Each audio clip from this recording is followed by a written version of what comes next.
전능하사 천지를 만드신 하나님 아버지를 내가 믿사오며 그 외아들 우리 주 예수 그리스도를 믿사오니 이는 성령으로 잉태하사 동정녀 마리에게 나시고 본디오 빌라도에게 고난을 받으사 십자가에 못 박혀 죽으시고 장사한 지 사흘 만에 죽은 자 가운데서 다시 살아나시며 하늘을 오르사 전능하신 하나님 우편에 앉아 계시다가 저리로서 산 자와 죽은 자를 심판하러 오시리라. 성령을 믿사오며 거룩한 공예와 성도가 서로 교통하는 것과 죄를 사하여 주시는 것과 몸이 다해 사는 것과 영원히 사는 것을 믿사옵나이다. 아멘. 오늘 우리가 앞에 서두에 잠시 기도했던 것처럼 하나님 오늘 예배 가운데 영적인 세계에 눈을 열어서 바라볼 수 있도록 또 체험할 수 있도록 깨달을 수 있도록 도와주시고 그래서 세상에 보이지 않는 우리를 뒤흔들고 영향을 주는 정말 많은 유혹들이 있을 텐데 그것들 가운데 하나님을 붙듦으로 말미암아 이겨나갈 수 있는 우리 될 수 있도록 도와달라고 그 믿음의 고백을 담아서 우리 첫 곡, 두 번째 곡 같이 찬양하도록 하겠습니다. 가사를 묵상하세요. 세상의 유혹 시험이 내게 몰려올 때에 나의 힘으론 그것들 모두 이길 수 없네. 거대한 폭풍 가운데 위축된 나의 영혼 어찌할 바를 몰라 헤매이고 있을 때 거기까지 주를 찬양 주를 찬양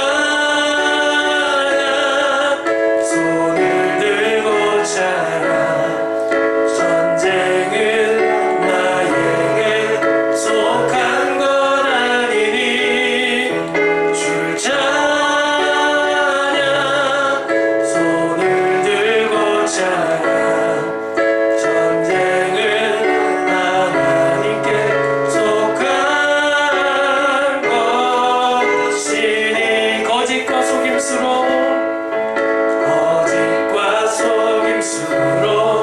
가득 찬 세상에서 어디로 갈지 몰라 머뭇거리고 있네. 공중의 권세 잡은 자 지금도 우리들을 실패와 절망으로 넘어뜨리려 하네. 주를 찬양 손을 들고 찬양 전쟁은 나에게 속한 것 아니 주를 찬양 주를 찬양 손을 들고 찬양 전쟁은 하나님께 속한 것이니 주위를 둘러보며 아무도 없는 믿음의 눈을 들며 보이는 분 계시네.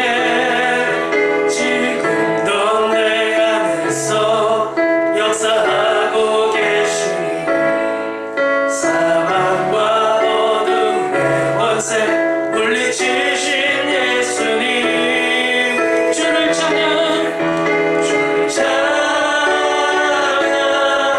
손을 들고 찬양 전쟁은 나에게 속한 것 아니니 주를 찬양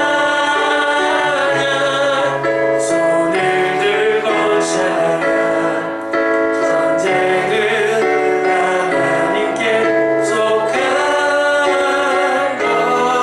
것이니 여러분 이 첫 번째 곡 가사를 보면 몇 가지 특징이 있습니다. 그게 무엇인가 하면 2절 말씀을 보면 거짓과 속임수로 가득 찬 이 세상에서 결국은 어디로 갈지 몰라 헤매고 있는 내 모습을 바라볼 때 내 안에 영향을 주는 어떤 세력들이 있음을 여러분들이 깨달아야 돼요. 그리고 또한 내 안에 그런 영향을 주고 있고 나를 움직이는 세력들이 있기는 하지만 그에 못지않게 또 나를 건전하게 건강하게 이끌려고 하시는 또 다른 세력이 있음을 3절에 보면 또 나와 있습니다. 그런 특징이 있어요. 그게 뭔가 하면 주위를 둘러보면 아무도 없는 것 같이 느껴진다는 거죠. 우리 하나님을 바라볼 때 믿음의 눈을 들어서 보지 않으면 어떤 일들이 일어나고 있는지 그 일들 때문에 내가 어떤 영향을 받고 있는지 모르고 살 때가 대부분이라는 거예요. 그래서 이 시간 하나님 나에게 이 영적인 눈, 영안을 띄워주셔서 성령님께서 나에게 조명을 해주셔서 보여주셔서 아버지 깨달을 수 있는 지혜를 더해달라고 그런 기도의 제목을 여러분 간절히 담아서 우리 1절만 같이 한번 다시 찬양해 보겠습니다. 세상의 유혹 시험이 내게 몰려올 때에 나의 힘으론 그것들 모두 이길 수 없네. 거대한 폭풍 가운데 위축된 나의 영혼 어찌할 바를 몰라 헤매이고 있을 때 바로 그때 주를 찬양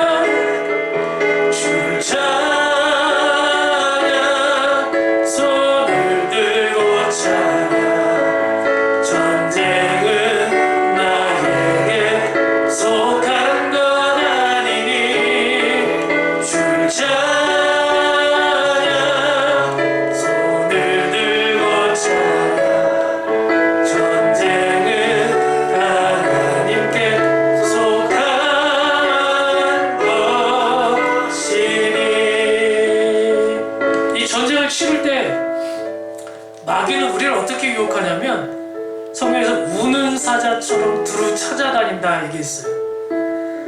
저도 우리 어머니께서 이제 그 귀신에 들린 때가 있었다라고 얘기했었잖아요. 제가 성경 말씀 외에 실제 체험하게 된 건 처음인데요. 다른 누가 아니라 우리 엄마가 그렇게 될 거라고 누가 상상을 해봤겠습니까? 그런데요, 어머니께서 이 정신이 나가서 이 악한 영에 빠져 있을 때 한 가지 특징이 있었어요. 많은 권사님들, 장로님들이 모여서 이렇게 둘러앉아서 이 귀신을 내쫓는 기도 작업을 하는데 한 사람씩 눈을 쳐다보더라고요. 이렇게. 그 작업이 뭔 작업인지 알아요? 나보다 약해 보이는 사람을 타겟으로 삼아서 밥으로 삼고 들어가려고 하는 거예요. 이 몸에서 쫓겨나가더라도 다시 들어갈 자리를 찾고 있다는 거죠. 마찬가지예요. 오늘 이 자리에도 성령님도 같이 하지만 항상 보면 하나님의 영이 있는 곳에 모두 같이 있었냐면 악한 영혼도 같이 있었어요. 둘을 지금 누군가를 찾아다니고 있을 텐데 이때 손을 들고 찬양한다는 건 하나님께 항복하는 거예요. 하나님, 그냥 우리가 뭐 연예인들 이 말고 하나님께 항복한다는 얘기예요. 그래서 오늘 우리가 그 마음에 좀 다짐을 좀 굳게 했으면 좋겠어요. 왜냐하면 싸우러 나가는데 흐리멍텅하게 나갈 거예요? 아유 오늘 뭐 마실 나가듯이 놀러 가듯이 나갈 거예요? 아니죠. 우리 마귀들과 싸울 때 어떻게 나가야 될지 우리 그 굳은 의지를 좀 갖고서 우리 두 번째 곡 같이 한번 열의를 갖고 한번 찬양해 봅시다. 마귀들과 싸울지라 죄악 벗은 형제여 담대하게 싸울지라 저기 악한 적군 심판날과 멸망의 날 내가 섰는 눈앞에 또 다가오리라. 영광 영광 할렐루야 영광 영광 할렐루야 영광 영광 할렐루야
세계가 있음을 다시 한번 우리가 말씀을 통해서 깨달아 알 수 있길 원합니다.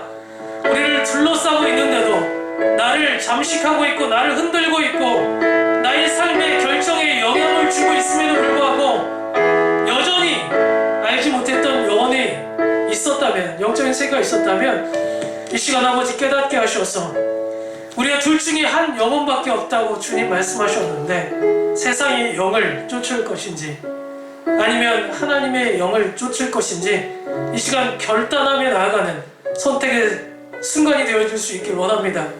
바라기는 우리 믿음의 자녀들이 한 사람도 나고자 없이 하나님의 영을 쫓아서 우리가 힘이 없기에 내 삶을 내 마음대로 끌고 갈 수 없기에 나를 인도하고 계시는 그 주님의 능력과 힘을 우리가 덧입어서 나아갈 수 있는 영적인 전투를 치러 나갈 수 있길 원하오니 하나님, 오늘 피 흘림의 작업이 있다 할지라도 때로는 두렵고 떨림의 작업이 있고 때로는 아버지 나태함의 마음이 있을지라도 이 시간 하나님께서 우리를 새롭게 하셔서 아버지 담대하게 하시고 한 사람 한 사람 오합지졸이 아니라 용사로 삼아갈 수 있는 거듭난 시간 될 수 있도록 도와달라고 이 시간같이 우리 예배를 위해서 우리 삶을 놓고 함께 기도하며 나오며 기도하시겠습니다. 하나님 아버지 감사합니다. 하나님 시간 가운데 하나님께서 역사하시길 원합니다. 하나님 성령님께서 이 시간을 주관하시길 원합니다. 하나님 아버지 눈에 보이지 않고 만져지지 않고 들려지지 않아도 때로는 아버지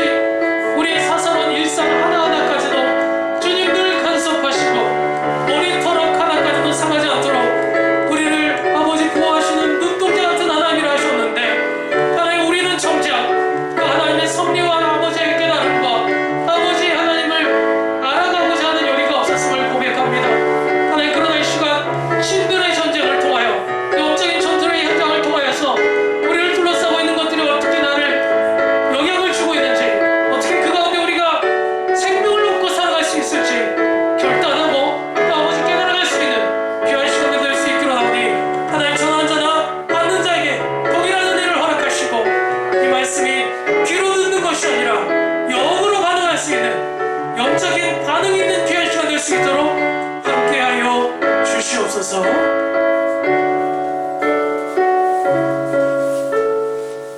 사랑하는 하나님 은혜를 감사합니다. 한 주간도 저희들을 주님의 날개 아래 품어주시고 이렇게 안전하게 보호하셔서 주님의 거룩한 날 이렇게 예배의 자리로 나올 수 있게 하심을 감사합니다.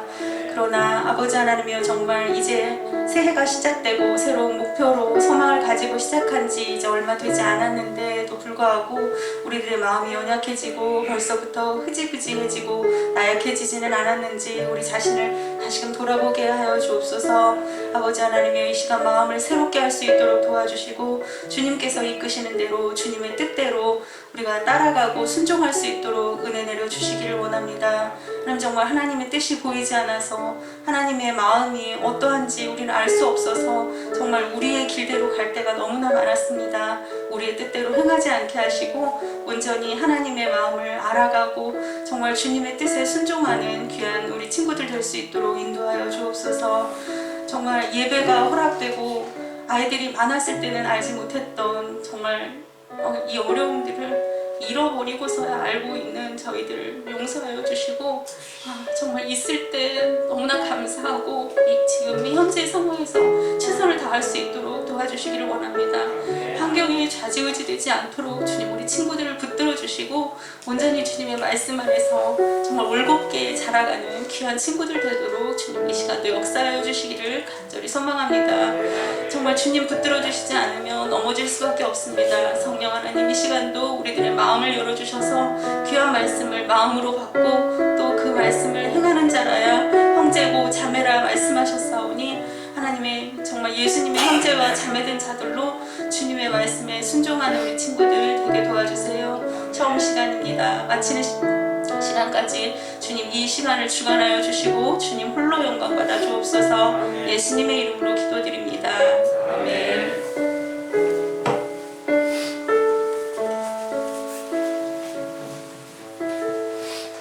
자, 오늘 함께 오실 하나의 말씀은 출애굽기 7장 말씀입니다. 출애굽기 7장 1절에서 13절까지 말씀을 같이 보도록 하겠습니다.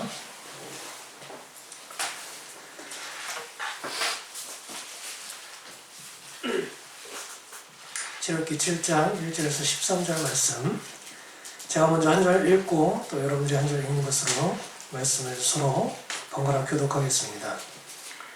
여호와께서 모세에게 이르시되 볼지어다 내가 너를 바로에게 신같이 되게 하였은즉 네 형 아론은 네 대언자가 되리니 내가 네게 명령한 바를 너는 네 형 아론에게 말하고 너는 바로에게 말하여 네게 이스라엘 자손을 땅에서 내보내게 할지니라. 내가 바로의 마음을 완악하게 하고 내 표징과 내 이적을 애굽 땅에서 많이 행할 것이나 바로가 너희의 말을 듣지 아니하리니 내가 내 손을 애굽에 펼쳐 여러 큰 심판을 내리고 내 군대 내 백성 이스라엘 자손을 그 땅에서 인도하여 내리라. 내가 내 손을 애굽 위에 펴서 이스라엘 자손을 그 땅에서 인도하여 낼 때에야 애굽 사람이 나를 여호와인 줄 알리라 하시매 모세와 아론이 여호와께서 자기들에게 명령하신 대로 행하였더라. 그들이 바로에게 말할 때 모세는 80세였고 아론은 83세였더라. 여호와께서 모세와 아론에게 말씀하여 이르시되 바로가 너희에게 이르기를 너희는 이적을 보이라 하거든 너는 아론에게 말하기를 너의 지팡이를 들어서 바로 앞에 던지라 하라. 그것이 뱀이 되리라. 모세와 아론이 바로에게 가서 여호와께서 명령하신 대로 행하여 아론이 바로와 그의 신하에게 지팡이를 던지니 뱀이 되니라. 바로도 현인들과 마술사들을 부르매 그 애굽 요술사들도 그들의 요술로 그와 같이 행하되 각 사람이 지팡이를 던짐에 그는 뱀이 되었으나 아론의 지팡이가 그들의 지팡이를 삼키니. 함께 읽겠습니다. 그러나 바로의 마음이 완악하여 그들의 말을 듣지 아니하니 여호와의 말씀과 같더라. 아멘. 자, 이제 찬양 인도하면서 서두에 말씀드린 바 있지만 아마 들으신 분들도 있을 거고 아직 처음 듣는 분들도 있을 텐데 저의 삶 가운데 제가 살면서 지금 이제 40살이 됐는데 40평생 살면서 영적인 세계를 말로만 들어왔어요. 그동안 저도 목사이지만 이 영적인 세계가 눈에 보여지는 것이 아니다 보니까 정말 실제 하는지 그것들이 있는지 알 수도 없고 알고 싶어도 어떻게 체험할 수 있는 방법이 특별히 없었습니다. 이제 그러던 어느 날이었어요. 저희 어머니는 저희 아버지는 굉장히 생활력이 강하신 분들입니다. 지금까지 죽을 고비를 3번을 넘겼어요. 진짜로. 한 번은 홍수가 났는데 그때 당시 홍수는 뭐 굉장히 컸었죠. 그래서 배를 타고 다녀야 될 정도로 물이 많이 잠겨 있었던 적이 있었고 또 한 번은 도로가에 살았었는데 도로가에 살다 보니까 덤프트럭이 와서 우리 집을 받았어요. 집이 무너 내려앉은 적이 한 번 또 있었고 한 번은 그때 당시 이제 연탄을 피울 시기였는데 연탄 가스가 유출돼서 어머니가 돌아가실 뻔한 적도 있었어요. 그러니까 그야말로 산전수전이라는 걸 다 겪어보신 분들이에요. 도둑도 맞아본 적도 있고 강도를 당해본 적도 있고 사기를 당한 적도 있고 뭐 그야말로 드라마를 쓰면 진짜 드라마를 하나 편 쓸 수 있을 정도로 그러던 우리 어머니에게 청천벽력 같은 사고가 일어났던 때가 있었습니다. 그때가 언제인가 하면 제가 5살 때 일이었어요. 어머니께서 이제 머리에 뇌하수체라고 불려지는 그 뇌의 어떤 연결 기관인데 거기에 이제 호르몬이 자연적으로 흐르지 않았어요. 그런데 이 뇌하수체 호르몬이 흐르지 않는다는 걸 알지만 치료를 할 수도 없었고 어떻게 해야 살 수 있는지를 몰랐어요. 그래서 늘 저에게 5살 때부터 어머니께서 하신 말씀은 너는 엄마가 언제 죽을지 모르니까 항상 홀로 서기를 준비해라. 5살짜리 애가 뭘 알아요, 그죠? 그런데도 항상 저는 늘 마음속에 무슨 마음이 있어요? 언제 엄마가 죽을지 모른다.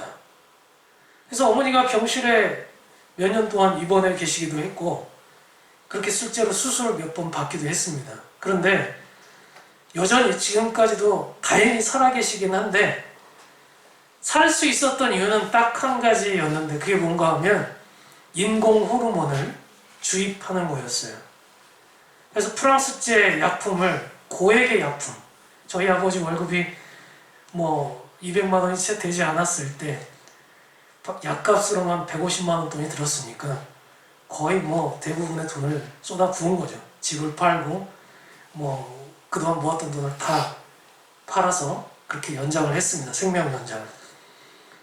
근데 이제 이 약이 오래 쓰다 보니까 내성이라는 게 생겼어요. 그리고 부작용이 하나씩 생겨갑니다. 저희 어머니랑 비슷한 시대에 약을 썼던 분들은 이미 다 돌아가셨고 그만큼 그 약이 독했던 거죠. 우리 어머니만 기적적으로 그나마 지금까지도 살고 계신데 여러분 그러다 보니까 온갖 병들이 있어요. 온갖 우리 젊은 보통 사람들은 상상할 수 없는 이빨에서 정전기가 나기도 하고 상상이 드세요? 발을 걸어갈 때는 면도날이 발을 베는 것 같은 아픔을 느끼기도 하고 뭐 온갖 그 전자파 같은 것들을 본인은 느끼기도 해요. 그 잠을 못 잡니다. 일주일 동안 잠자는 시간이 채 10시간이 되질 않아요. 수면제를 드셔야만 잠을 청할 정도로 힘든 그런 삶을 이어가고 있는데 저는 우리 어머니 인생을 바라보면 참 불행한 인생이다. 불쌍한 인생이다. 왜냐하면 어머니가 그렇게 고생하셨던 이유는 팔남매의 맞이로서 동생들을 다 키웠거든요. 할머니가 일찍 돌아가셨기 때문에. 그럼 남들을 키우려고 본인은 그렇게 속된 말로 개고생하다가 자기 인생이 꼬인 걸 보면 제일 먼저 드는 생각이 뭐겠어요? 원망이에요, 원망. 그 동생들이 누나의, 언니의 그 사랑을 이해했더라면 참 좋았을 텐데 오히려 이런 병이 걸리고 나니까 사람들이 얼마나 이기적인지 다 떠나가더라고요. 행여나 병원비라도 더 내라고 할까봐. 그런 인생을 살아오셨던 분입니다. 그런 어머니에게 하나님은 사랑이십니다 라고 얘기하는 저의 이야기를 들으면 어머니는 늘 하시던 말씀이 있어요. 하나님이 사랑이시면 나한테 이러면 안 되지. 나한테 이렇게 할 수는 없는 거야. 난 그분을 믿을 수가 없어 라고 말씀하셨어요.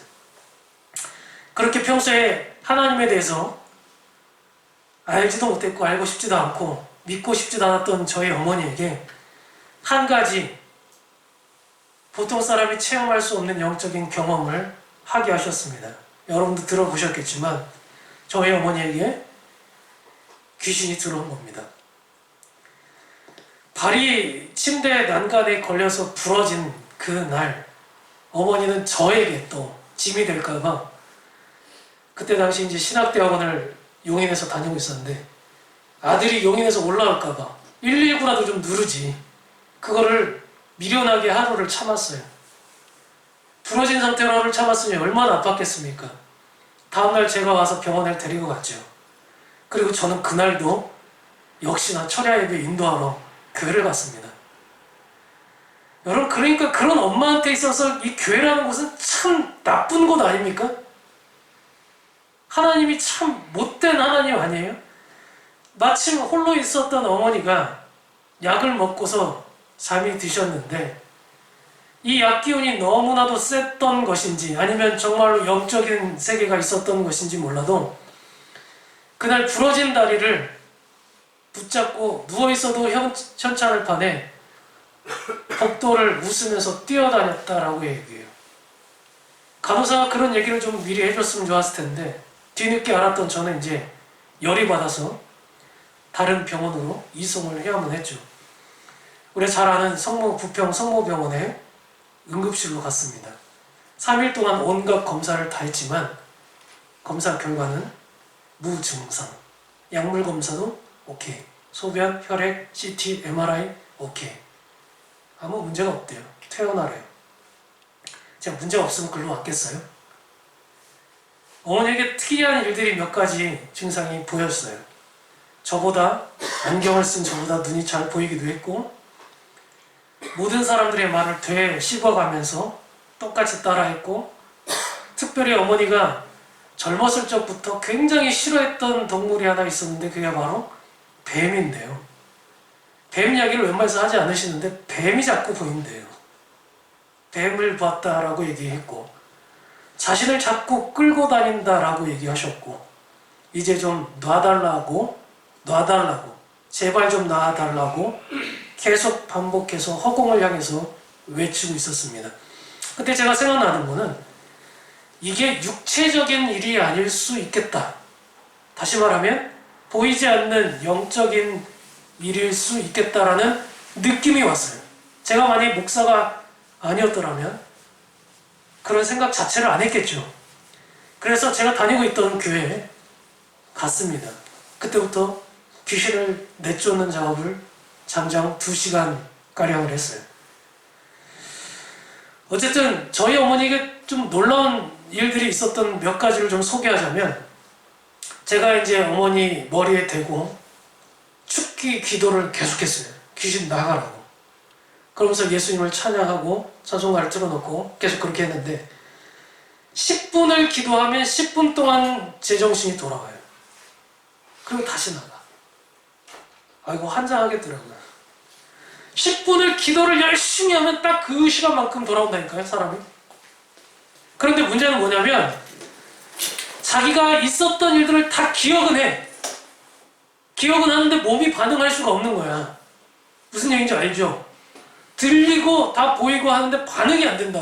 내 몸이 아닌 것 같이 반응을 하더래요. 그걸 나중에 얘기하셨어요.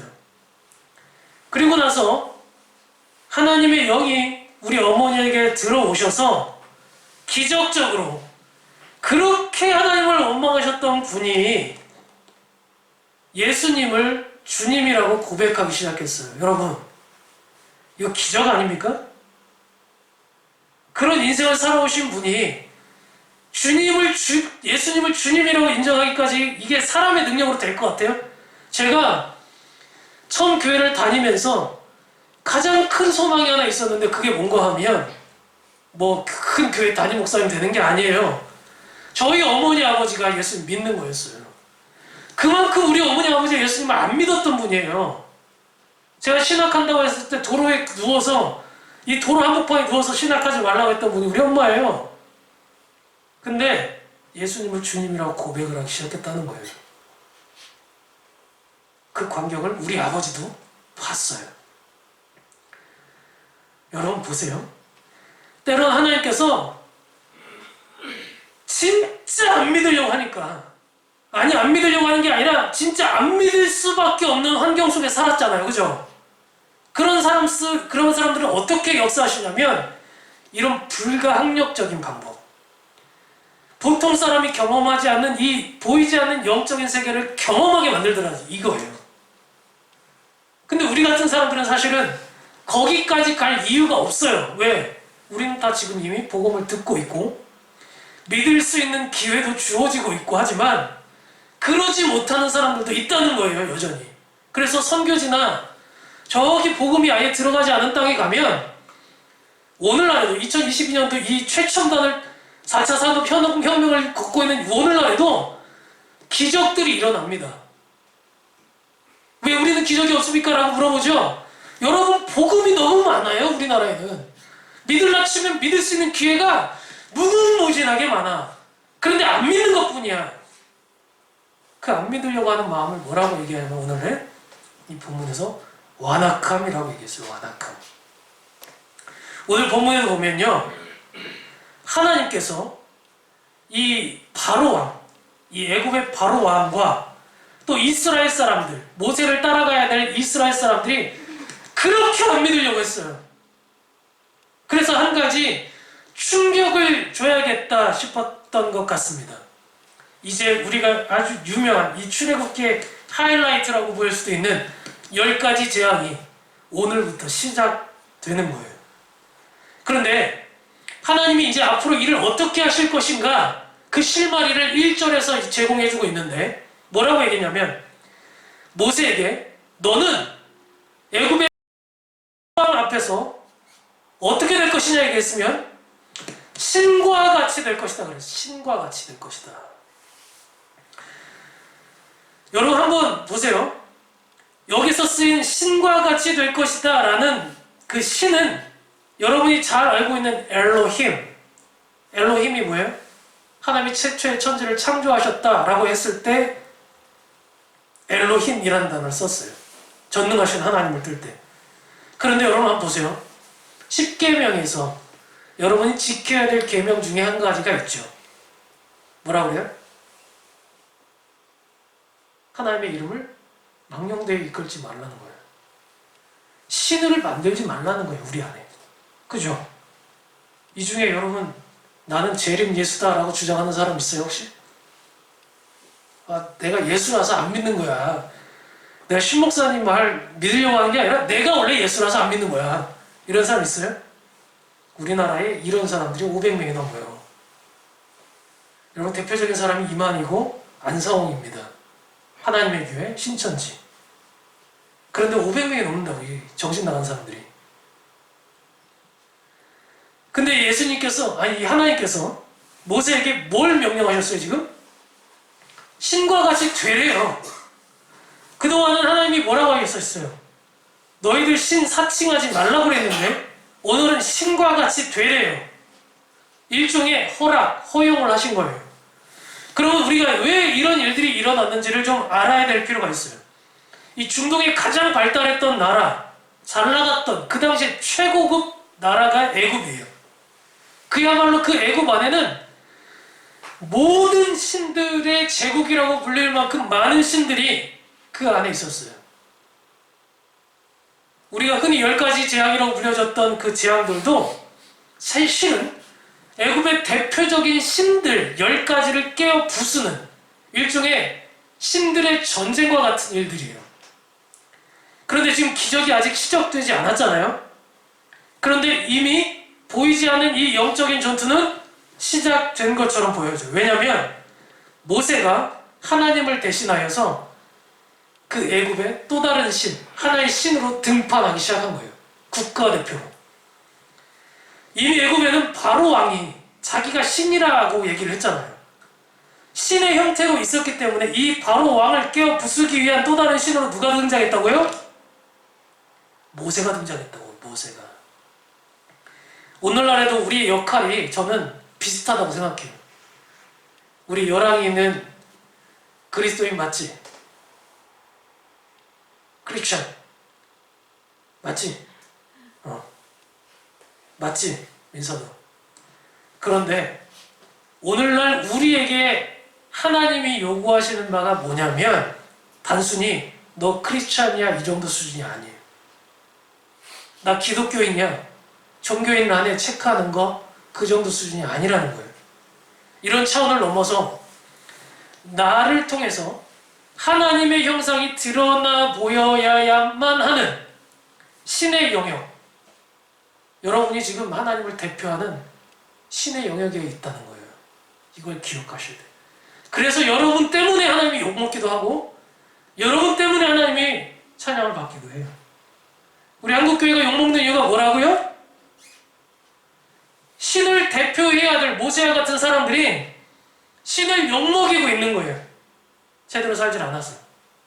그런가 하면 우리도 보이지 않지만 얼마나 우리의 삶을 영향을 많이 주고 있는 영적인 것들이 있는지 아십니까? 한번 들어보세요.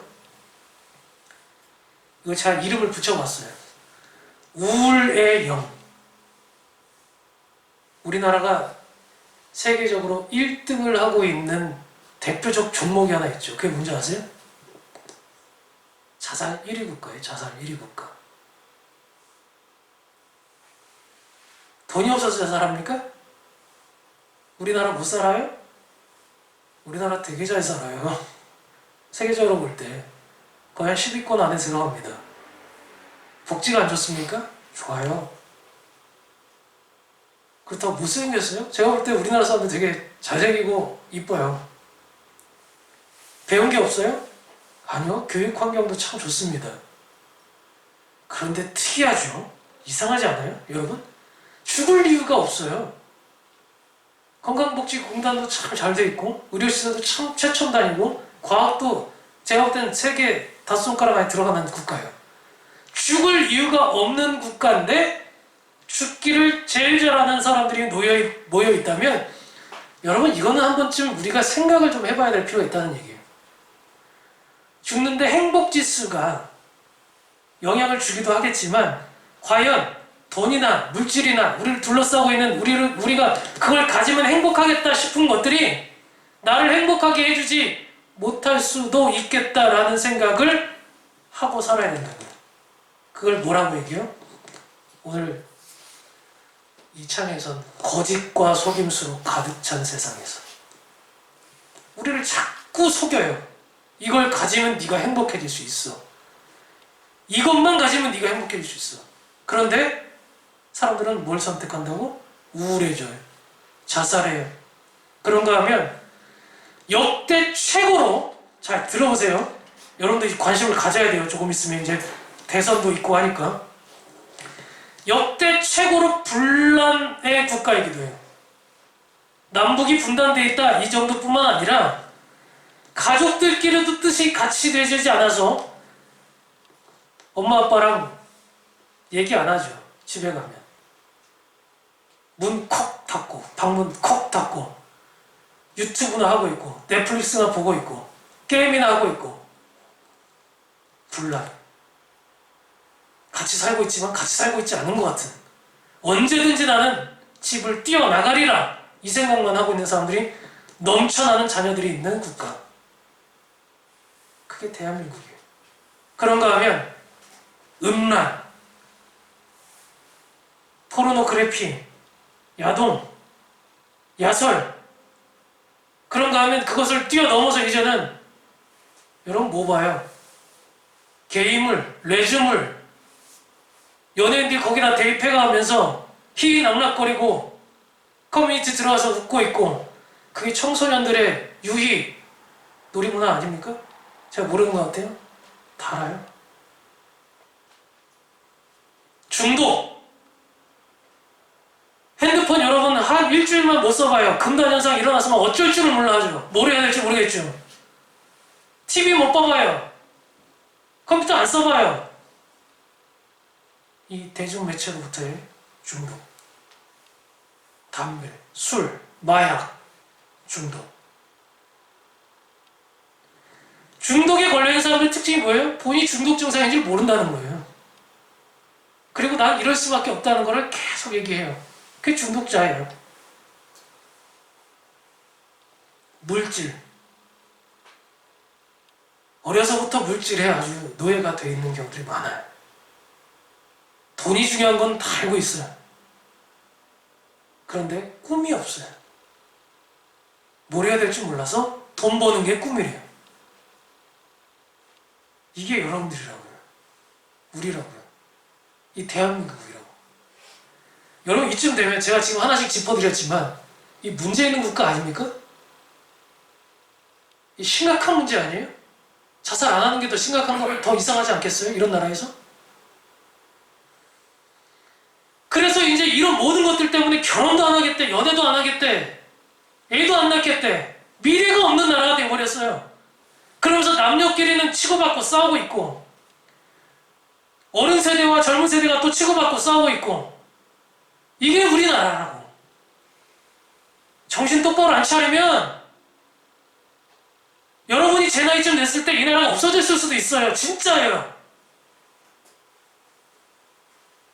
그런데 세상 사람들이 다 그렇게 사니까 우리도 그렇게 사는 게 맞는가 보다. 이미 머릿속에 그것들이 변질돼 있어. 변화돼 있어. 익숙해져 있는 거예요.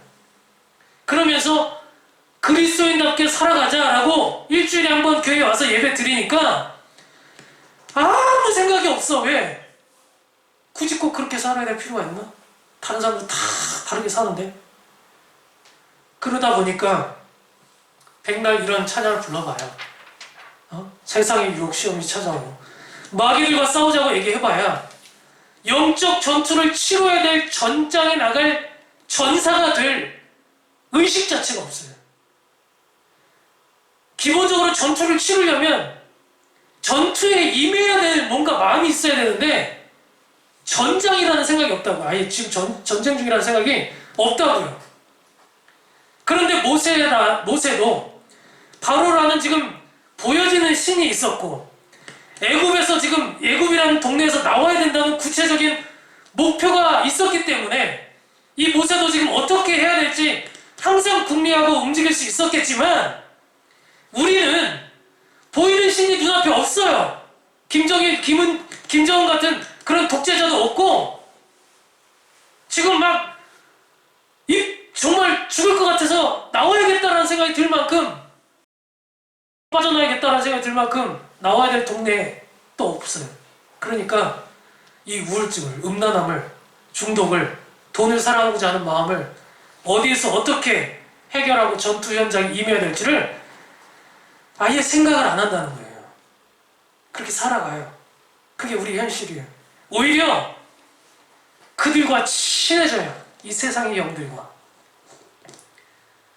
돈의 영을 얼마나 사랑하는지요. 물질의 영을 얼마나 사랑하는지요. 이 외모에 얼마나 많은 시간을 투자하는지요. 그게 우리의 현실인데 그런 고집스러운 우리의 마음을 잘 나타내주고 있는 게 누구냐면 바로 왕의 마음이에요. 성경은 그 마음을 뭐라고 표현했냐면 완악했다. 이 완악했다라는 표현을 우리가 여러분 자주 안 들어본 표현이겠지만 고집스럽고 아주 드세고 막 성격 더러운 그런 사람인 것처럼 보여질 수도 있겠지만 성경이 말하는 완악함은 좋게 얘기하면 무슨 뜻이냐면 마음이 강하다는 거예요. 여러분 우리 어머니 아버지가 왜 예수님을 안 믿었는지 아세요? 왜 그 산전수전을 다 겪어가면서 그래도 자살하지 않을 수 있었는지 아세요? 이게 강점이자 단점이 될 수 있는 거예요. 죽을 위기를 몇 번을 겪어가면서 사람 같으면 여러분 물난리 나서 재산 다 말아먹고 트럭이 와서 받아가지고 폭삭 망해가지고 다 말아먹고 그러면 어떤 생각이 들지 아세요? 보통 사람 같으면 아 진짜 죽고 싶다 이 생각 들지 않겠어요? 좀 살만하니까 병 걸려가지고 이제 난치병 때문에 버는 돈보다 나가는 돈이 더 많아. 내가 애써서 키워놓은 내 동생들 얘네들 잘 키워놓으면 좀 덕보진 않더라도 떠나진 않을 줄 알았는데 다 배신하고 떠나가. 보통 사람 같으면요 자살하고도 남아요. 이 세상 뭐하러 삽니까? 희망이 없는데. 그런데 우리 어머니 아버지는 버티셨어요. 무슨 얘기예요? 마음이 강하다는 거예요. 마음이 강했다는 얘기예요. 근데 이 마음이 너무 강한 나머지 예수님께 항복을 하지 않았어요. 그게 완악함이에요. 완악함. 우리 어머니가 그 귀신을 내어쫓는 경험을 하는 것을 누가 봤냐면 우리 아버지가 봤습니다. 여러분 보통 사람 같은 경우는 자기가 생각지도 못했던 일들이 벌어지고 그것들이 현실화됐을 때 물론 인정하고 싶진 않겠지만 인정할 수밖에 없는 때가 와요. 그죠? 근데 저희 아버지가 제가 교회를 끌고 가서 어머니를 귀신을 치료받고 다음날 아침에 정상인으로 데리고 왔을 때 처음 얘기는 야 하나님이라는 분이 진짜 있기는 있나 보다 라고 얘기하셨어요. 그래서 저는 아 이분도 이제는 하나님을 인정할 수 있겠구나 라고 생각했어요. 그리고 나서 한 달이 지났습니다. 저희 아버지가 이제 어떤 일이 있었는데 이제 과거의 일을 얘기하다가 우리 어머니 얘기를 다시 끄집어냈는데 그때 당시 얘기를 뭐라고 정리를 하고 계셨냐면 엄마가 내 생각에는 자 들어보세요. 내 생각에는 아빠 생각에는 엄마가 약을 아마 빈속에 먹어서 환각 상태에 있었던 것 같다. 그렇게 정리를 하시더라고요. 제가 그걸 딱 듣는 순간 이 의로운 화가 팍 났어요. 아빠는 왜 이렇게 고집스럽습니까? 똑같은 걸 봤는데 왜 그렇게 정리를 해요? 그 안에 들어왔던 게 귀신이라는 것을 인정하고 싶지 않으세요? 아니, 그것들을 쫓아낸 것이 하나님이라는 것을 인정하고 싶지 않으세요? 사람이 그렇더라고요. 보여줘도 안 믿는 사람도 있어요. 제가 우리 아버지를 들어서 참 가슴이 아프지만 지금은 어떻게 변하셨는지 모르겠지만 가정예배 지금 드리고 있거든요. 우리 중에도 마찬가지예요.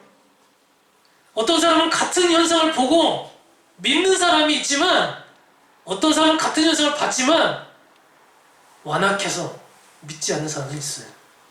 그런데요, 왜 이 완악한 사람을 두느냐? 하나님께서는 믿는 사람을 위한, 자, 잘 들으세요. 믿는 사람을 위해 버림받는 사람이 있다는 것을 보여주는 거예요. 참 무시무시한 얘기 아닙니까? 똑같은 엄마 뱃속에서 나왔지만 누군가는 선택받았고 누군가는 버림받았어요. 야곱과 에서의 이야기입니다. 참 무시무시한 얘기 아니에요? 여러분 가족 중에 엄마 뱃속에서 똑같이 나왔는데 언니와 동생이 나왔는데 동생은 선택받고 언니는 버림받았다 한번 생각해보세요. 이런 일이 실제로 있었다고요. 그리고 앞으로도 있을 거라고요. 왜? 하나님, 그럼 왜 저는 버리십니까? 그들이 그렇게 하소연하겠죠. 그런데요, 그들은 하소연할 이유가 없습니다. 왠지 아세요? 그들의 마음이 완악했거든요. 그들의 마음이 고집스럽거든요. 어쨌든 이 신들의 전쟁을 알리기 위해서 기적이 이제 일어나기 시작하는데, 첫 번째 기적이 우리가 알 때는 이제 막 모세가 10가지 재앙을 내릴 때가 기적이 시작이라고 생각하지만 실제로는 오늘 일이 첫 번째 기적입니다. 지팡이를 들어서 뱀으로 만드는 것이었어요. 근데 여러분 잘 들으세요. 이제 하이라이트입니다. 모세가 맨 처음에 기적을 일으켰을 때, 뱀을 만들었을 때는, 예전에도 뱀을 한번 만든 적 있죠. 그때 당시에는 무슨 단어를 썼냐면 바하시라는 단어를 썼어요. 바하시. 하와를 유혹할 당시에 뱀이었어요. 그런데 오늘 이 본문에서 지팡이가 뱀이 됐을 때는 탄닌이라는 단어를 썼어요. 이 탄닌이라는 단어는 언제 쓰이냐면 요한계시록에 마지막에 이제 말세 시대에 우리를 유혹하고 재림 예수님과 전쟁을 치를 마귀의 이름을 얘기하는데 옛 뱀, 용이라는 단어와 동일한 단어가 탄민이라는 단어예요. 그러니까 이제 앞으로 치러져야 될 전쟁, 이 마지막 전투에 나올 끝판왕, 이 뱀이 지금 어디에 나온 거예요? 지금 모세가 지팡이를 던져서 뱀을 만들 때 이미 나온 거예요.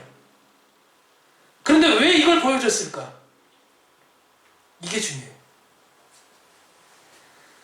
애굽의 모든 신이 지금 이 지팡이를 누가 들고 다녔던 거예요? 모세가 들고 다녔던 거예요. 모세가 짚고 다녔던 거예요. 내 손 안에 있소이다. 모세를 대변하는 우리가 생각할 때도 마찬가지예요.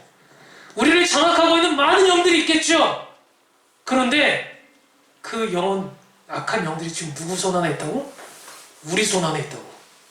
믿음이 있을 때. 그래서 여러분 쫄지 마세요. 두려워하지 마세요. 무서워하지 마세요. 다만 제압할 준비를 하셔야 돼요. 마음을 잘 하나님께 드려야 된다는 얘기예요. 이후에 이 옛뱀은 예수님께서 바다 한가운데 있던 제자들에게 건너간 적이 있죠. 유령이 온다! 유령이 온다! 제자들이 놀려 자빠진 적이 있어요. 그때 예수님이 무리를 걸어가십니다. 성경에 나와 있지는 않지만 무리를 걸어간다는 표현은 이 바다를 밟았다라는 표현이고, 우리나라를 비롯해서 지금도 강원도 저기 동해 쪽에 가면 항상 때마다 이 제천 행사를 드립니다. 그게 뭔가 하면 바다의 신, 이 물에 있는 신들을 달래는 제사를 드리는 거예요. 그런데 이건 세계적으로 다 동일해요. 참 특이하지 않습니까? 바다에 신이 있다라고 다들 믿고 있다는 거예요. 바다에 사람들이 숭배하고 있었던 이 신, 옛 뱀을 밟고 지나갔다라는 뜻이 예수님이 바다를 밟고 지나갔다는 상징적 의미이기도 합니다. 그러니까 너의 후손, 여자의 후손이 너의 머리를 밟아, 뱀의 머리를 밟아 상하게 할 것이다 라는 창세기의 말씀이 실현되는 현장이 예수님이 바다를 밟는 현장과 또 앞으로 이제 계시록의 완전한 전쟁의 전투 현장 속에서 이제 등장하게 될 것입니다. 여기서 우리가 주목해 볼 것은, 우리가 표면적으로 드러난 것은 모세와 바로 간의 싸움이었지만 사실은 그 뒤에 누구의 싸움이 있었던 거예요? 이 실체가 뭐예요? 하나님과 사단의 싸움이었다는 사실이에요. 오늘도 마찬가지입니다. 우리를 둘러싸고 있는 많은 삶의 문제들이 있겠지만 결국은 진짜 싸움은 어디에 있냐면 내 안에 있는 예수님의 영, 성령과 세상의 영 간에 보이지 않는 전투 현장이라는 사실이에요. 이것을 인지하고 있는 사람들이 하나님의 영을 더 의지할 것이고, 이것을 인지하지 못하고 있는 사람들은 세상의 영에 빠져 있을 수밖에 없는 것입니다. 사랑하는 우리 학생 여러분, 여러분은 어떤 문제에 빠져 있습니까? 무엇이 자꾸 자신의 의지대로 살아가지 못하도록 나를 뒤흔들어 놓고 우울하게 만들고 슬프게 만들고 행복하지 못하게 만들고 부전하게 만들고 돈을 사랑하게 만들고, 그래서 오늘 삶을 끝내고 싶을 정도로 힘들게 만듭니까? 그 뒤에는 악한 영이 있음을 기억하고 이 전투를 승리로 장식할 수 있는 저와 여러분들이 될 수 있기를 주님의 이름으로 축복합니다. 기도하겠습니다. 우리 함께 기도할 때 이렇게 기도했으면 좋겠습니다. 하나님, 오늘 우리도 보이지 않는 영적인 문제이기 때문에 잊고 살 때가 참 많습니다.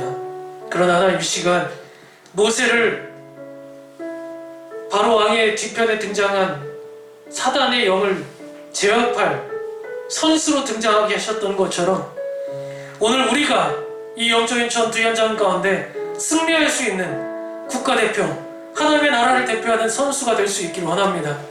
아버지, 내 힘으로 할 수 없기 때문에 주님의 능력, 주님의 영의 능력을 힘입어서 나아갈 수 있기를 원하오니 주님, 이 시간 성령 충만케 하시고 내 안에 둘러싸고 있는 모든 문제를, 그 문제의 근원을 뿌리째 뽑아 나갈 수 있는 우리 될 수 있도록 도와달라고 시간 같이 한번 우리의 삶을 놓고 함께 기도하며 나가며 기도하시겠습니다. 하나님 아버지, 감사합니다. 하나님, 시간을 통해서 아버지 다시 한번 우리의 문제를, 우리의 생각을, 우리의 가치관을, 또 나를 둘러싸고 있는 이 세상의 모든 문제의 근원을 다시 한번 점검해 보기를 원합니다.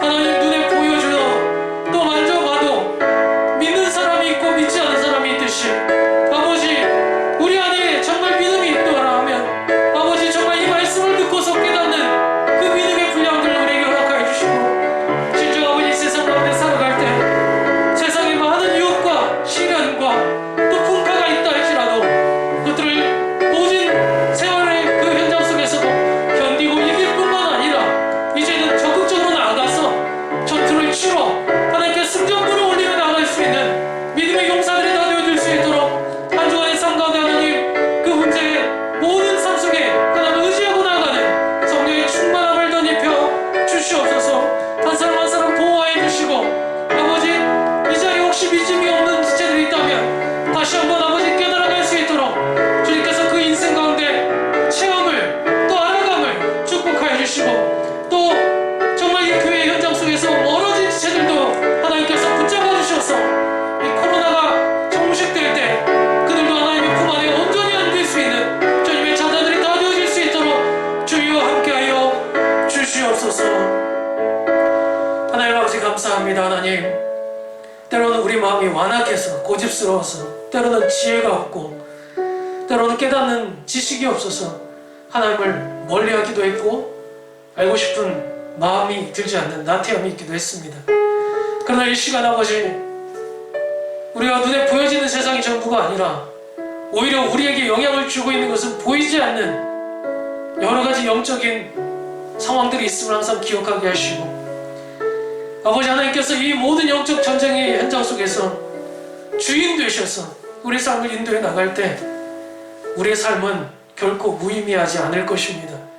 하나님 우리에게 새로운 도전을 향해 나갈 수 있는 도전의 용사들, 믿음의 용사들 되게 도와주시고, 이 모세가 연약했던 자가, 의심 많았던 자가 하나님을 대신하여서 이 영적인 전투의 현장에서 승리해 나갔던 것처럼 우리들도 한 주간의 삶 속에서 주님의 힘 입어서 주님의 이름을 드높일 수 있는 귀한 시간 될 수 있도록 함께하여 주시옵소서. 예수 그리스도를 감사하며 기도합니다. 아멘. 자, 말씀에 감사드리면서 헌금하는 시간 갖도록 하겠습니다.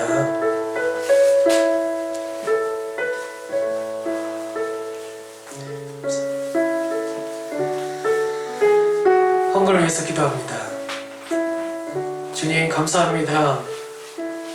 아버지, 이 어려운 중에도 우리 마음이 흩어지지 않도록 이 예배 현장으로 모일 수 있게 해주셔서 감사하고, 또 하루에도 많은 확진자들이 나오는 가운데에서도 또 우리를 보호하셔서 무탈하게 또 살아갈 수 있도록 보호해 주심에 감사합니다. 이제 위드 코로나를 넘어서 엔드 코로나를 향해서 달려가고 있는 2022년도에 상황과 환경은 바뀌어지겠지만 그 가운데서 우리의 마음까지도 바뀌어지지 않도록 그 마음을 지켜주시고 하나님의 뜻대로 살아가는 주의 귀한 자녀들 되게 도와주시옵소서. 이 마음의 고백을 담아서 주님 앞에 예배를 드렸습니다. 이 예물이 쓰인 곳마다 그리스도의 향기가 넘쳐나게 하시고, 이를 통해서 우리가 돈을 주인 삼는 것이 아니라 아버지 돈을 좋은 도구 삼을 수 있도록 인도하여 주시옵소서. 예수님의 이름으로 감사하며 기도합니다. 아멘. 자, 이제 1월도 어느덧 중순을 넘어가고 있는데요. 1월 말쯤에 이 코로나 이 거리두기 방침이 조금 변경이 되지 않을까 예상은 좀 해봅니다. 그만큼 이제 좀 소강 상태에 접어들고 있는 것 같고요. 여러분들과 함께 그래서 그 시기를 맞물려서 올해 미션을 하나 전달해 드리려고 해요. 한 2주 정도 남았으니까 예고를 먼저 하는 겁니다. 마니또를 좀 시작해 볼까 하는데요. 특별히 이제 새로 온 우리 여랑이도 있고, 또 그동안 친하게 지내고 싶었지만 가까이 할 기회가 없었던 선생님들도 있고, 그러니까 한 조를 제가 편성해 줄 때 자신의 마니또만 챙기는 것이 아닙니다. 이번 시상은 마니또를 시상할 텐데요. 이번 시상은 어떻게 할 거냐면, 나랑 만약에 여랑이랑 마니또가 됐어요. 일반적으로는 어떻게 하는 거예요? 둘이서만 잘 챙겨주는 거잖아요. 근데 투표를 할 거예요. 마지막에 전체 투표.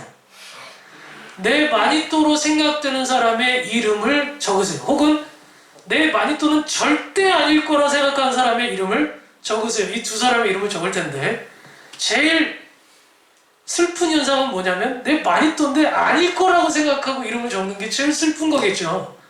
그 사람 이름은 공개하지 않겠지만 어쨌든 슬픈 현상이죠. 근데 이제 내 마니또가 아니었는데 예린이가 그렇게 목사님을 잘 챙겨준 거야. 그래서 나는 실제 마니또는 11명인데 예린이 이름을 썼어. 그래서 예린이 표가 많이 나왔어. 그러면 예린이가 1등이 될 수 있다. 이제 이런 뜻이에요. 그러니까 좀 변형형 마니또를 실행하려고 하니까 여러분들 그렇게 하면 어떻게 해야 되겠어요? 내 마니또만 챙기는 게 아니라 골고루 잘 섬기고 연락도 좀 하고 친하게 지내다 라는 의미에서 하는 거니까, 여러분들 이 상품도 좀 여러분들이 좋아할 만한 것들로 또 구성을 잘 짜서 동기부여를 할게요. 그러니까 상품도 중요하지만 제일 중요한 건 뭐예요? 우리가 하나 되는 거예요. 우리 선생님들도 같이 조 편성해 드릴 테니까, 아니 선생님들 나 망했어 이렇게 하지 말고 더 잘 친해질 수 있는 한 해가 되었으면 좋겠습니다. 우리 축도대음으로 모든 예배 순서 마치겠습니다. 이제는 우리 주 예수 그리스도의 은혜와 하나님 아버지의 사랑하심과 성령님의 감화 감동으로 교통하심의 역사가, 지금 내가 처한 이 자리가 출애굽해야 될 자리이고, 지금 내가 의지해야 될 그 분이 눈에 보이진 않을지라도 영적인 전투 현장 가운데 반드시 승리를 보장케 해주실 하나님의 영임을 기억하며 한 주간에도 보이지 않지만 이 전투를 치열하게 싸워 승리하고 돌아가기를 다짐하는 고개 숙인 형제자매들의 머리머리 위에와 그들의 가정과 학업과 이 나라 민족 교회 위에 이제로부터 영원토록 함께 있을지어다. 아멘.